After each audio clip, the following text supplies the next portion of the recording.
Assalamualaikum warahmatullahi wabarakatuh. Selamat malam pemirsa. Tim redaksi Aceh TV kembali hadir menyampaikan informasi merakyat dan aktual dari Tanah Rencong dalam program Seputar Aceh.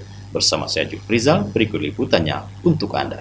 Tentang pemberian rekomendasi atas laporan LKPJ sebagai bahan perbaikan kinerja pemerintah Kabupaten. Dewan Perwakilan Rakyat Kabupaten DPRK Aceh Besar menggelar rapat paripurna ketiga tahun sidang 2024-2025 di Aula Gedung DPRK Aceh Besar, Kota Janto, Senin 24 Maret 2025. Sidang paripurna dengan agenda penyampaian rekomendasi atas laporan keterangan pertanggungjawaban LKPJ Bupati Aceh Besar tahun anggaran 2024 dipimpin Ketua DPRK Aceh Besar Abdul Muhti, didampingi Wakil Ketua DPRK Naisabur dan Muhsin.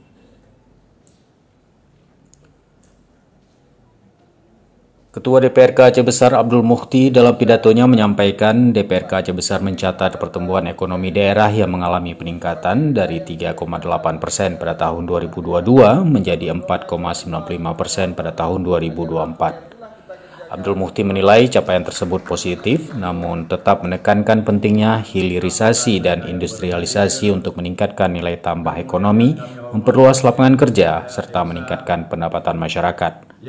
Abdul Muhti menyebut pembahasan LKPJ merupakan bagian dari fungsi pengawasan Dewan sesuai dengan ketentuan pasal 20 Peraturan Pemerintah Nomor 13 Tahun 2019. Mekanisme ini bertujuan menciptakan check and balance antara eksekutif dan legislatif. Rekomendasi LKPJ ini adalah bukan menolak atau menerima, tapi memberikan masukan-masukan kepada pemerintah untuk kebaikan di masa yang akan datang. Jadi sinergisitas seperti Pak Wakil sampaikan tadi, Pak Wakil Bupati, bahwasanya membangun Aceh Besar tidak boleh dengan satu pihak, tapi semua pihak, baik eksekutif maupun legislatif. Jadi sama-sama kompak, sama-sama bersinergi, sama-sama untuk melihat kemajuan Aceh Besar di masa yang akan datang. Pansus yang terdiri dari 15 anggota lintas fraksi menyampaikan sejumlah rekomendasi strategis yang diharapkan dapat menjadi acuan dalam penyusunan perencanaan, penganggaran, serta peraturan daerah di masa pendatang. DPRK Aceh Besar secara aklamasi menyetujui rekomendasi akan menjadi acuan dalam evaluasi dan penyusunan kebijakan strategis pemerintah daerah.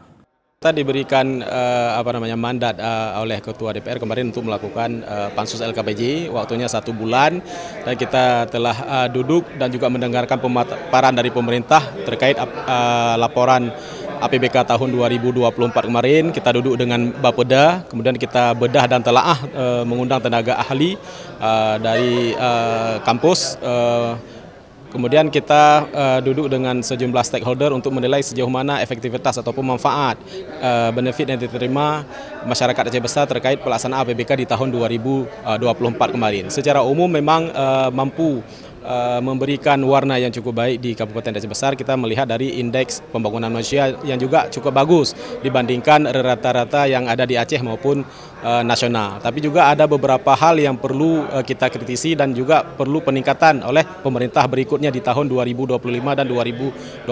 Misalnya di pengangguran dan angka kemiskinan yang masih belum bisa kita tekan secara ekstrim. Dan ini yang perlu mungkin dilakukan oleh pemerintah berikutnya, intervensi apa yang perlu dilakukan agar kemiskinan dan juga angka pengangguran ini bisa turunnya lebih cepat ataupun lebih ekstrim seperti itu ya. Pimpinan DPRK Aceh Besar menyampaikan dokumen rekomendasi kepada Wakil Bupati Aceh Besar Syukri Jalil yang disertai dengan penandatanganan berita acara yang selanjutnya akan disampaikan kepada Bupati Aceh Besar dengan tembusan kepada Menteri Dalam Negeri melalui Dirjen Otonomi Daerah serta Gubernur Aceh sebagai wakil pemerintah pusat. Dalam langkah untuk memajukan Aceh Besar yang akan datang, kami sangat perlu dukungan, sinergitas, bimbingan, mungkin arahan-arahan dari orang yang telah terlalu lama berada di Aceh Besar, apalagi terhadap pimpinan kami yang masih baru.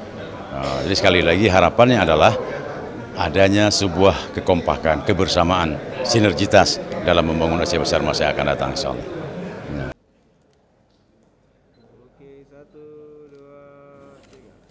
Dari Aceh Besar, Tim Liputan Aceh TV melaporkan.